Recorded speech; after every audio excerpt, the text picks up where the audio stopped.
Olá, tudo bom? Eu sou o Léo, professor de Geografia do Poliedro, e hoje a gente vai responder a questão número 5, a questão da Unesp 2013, beleza? Estamos na página 73 do livro 1, frente 1, capítulo número 2, o exercício proposto número 5.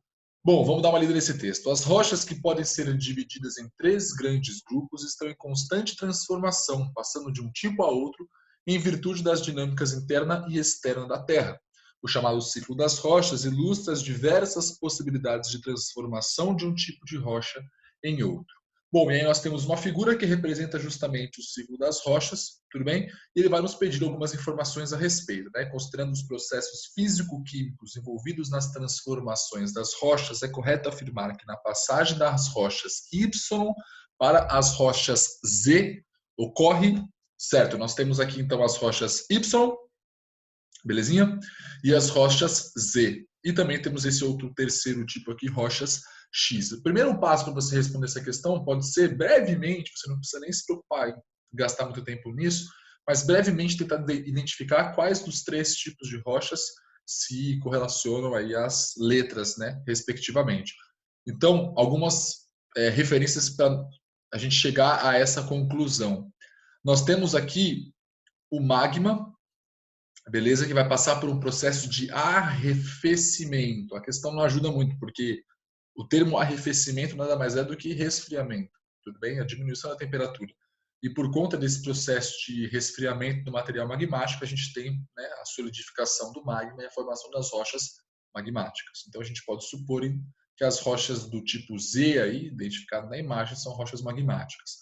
E ele menciona também aqui as rochas Y, como rochas que vão se formar a partir do aumento da temperatura e da pressão. Nós temos essa referência aqui de aumento da temperatura e da pressão saindo das rochas Z e das rochas X e das próprias rochas Y.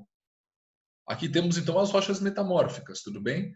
As rochas metamórficas o que são? São rochas que, na verdade, são resultado da transformação de uma rocha pré-existente. Você pode ter uma rocha sedimentar, uma rocha magmática ou mesmo uma rocha que já é metamórfica e você tem algum processo que leva ao aumento da pressão e da temperatura, transformando a estrutura física e a composição química, eventualmente, dessa rocha, tornando ela, então, um outro tipo de rocha, uma rocha metamórfica, ok? Então, rochas metamórficas se formam a partir do aumento da temperatura e da pressão. Vale aqui um comentário: aumenta a temperatura e da pressão, isso geralmente está associado a um fenômeno de ordem tectônica ou endógena, né, de modo geral. Em outras palavras, você não pode considerar que o intemperismo, a erosão, né, os fenômenos exógenos, de modo geral, todas as dinâmicas climáticas, hidrológicas, biológicas, que de modo, né, direto ou indireto participem do desgaste da transformação de uma estrutura rochosa, elas não têm capacidade, esse conjunto de processos não tem capacidade de transformar uma rocha a ponto de metamorfizá-la. Tudo bem? O aumento da pressão e da temperatura que vão levar a um processo de metamorfismo estão sempre associados a um fenômeno endógeno. Atividade vulcânica, um terremoto, o movimento de uma placa tectônica, qualquer coisa nessa linha, tudo bem? Intemperismo e erosão não estão associados à formação de rochas metamórficas. Belezinha? E por fim nós temos ali a rocha X, cujo processo de formação, como é referido aqui, seria o processo de diagênese. Aqui um pouco mais complexo, mas reparem que antes nós temos um processo de transporte. Opa, transporte de sedimentos. Então temos ali a formação de uma rocha sedimentar. Tudo bem? O termo diagênese é um termo um pouco mais específico, ele também é chamado eventualmente de litificação. Lembrando, o prefixo lito sempre tem a ver com rocha, então litificação, a formação de uma rocha sedimentar no caso. Tudo bem?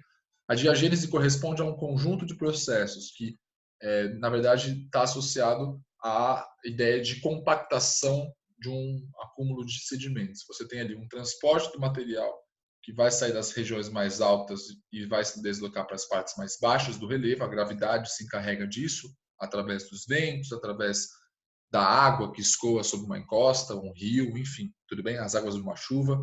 E aí, por conta desse acúmulo do material em determinada parte do relevo, geralmente nas partes mais baixas, eventualmente esse material vai sendo sobreposto, as camadas vão, né, compactando e exercendo uma maior uma maior pressão sobre as camadas que estão abaixo, isso eventualmente ocasiona a formação de rochas, que são as rochas sedimentares. Então, diagênese é um termo que se refere a esse conjunto de processos de compactação e formação de uma rocha sedimentar. Então, recapitulando, as rochas X seriam as rochas sedimentares, as rochas Y, as rochas metamórficas, e as rochas Z, as rochas magmáticas. Belezinha? Ele nos pergunta aqui da passagem das rochas Y para as rochas Z. Que processo que ocorre, ok?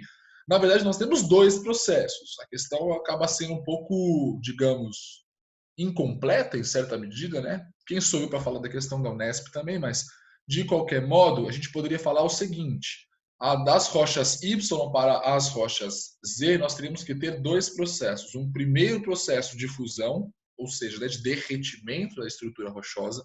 Isso pode acontecer numa erupção vulcânica, num movimento entre placas tectônicas, em que uma placa sofre aquele processo que a gente chama de subducção, tudo bem? Quando ela mergulha por baixo da outra placa. Então, isso pode ocorrer, o processo de fusão, uma rocha torna-se novamente magma, ok? E aí, posteriormente a esse processo de fusão, já transformado em magma, né, a estrutura rochosa já transformada em magma, ela sofre um posterior processo de resfriamento, transformando-se ali numa rocha magmática.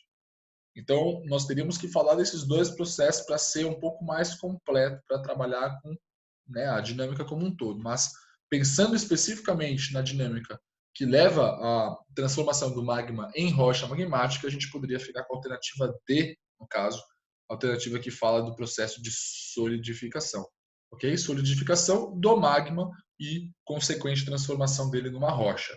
Então, só para dar uma olhada nas demais alternativas, na alternativa A, você tem o processo de litificação, que a gente já havia comentado como sendo um processo, né, semelhante, um sinônimo do que a gente chama de diagênese, que é justamente a formação das rochas sedimentares, aparece aqui no esquema também.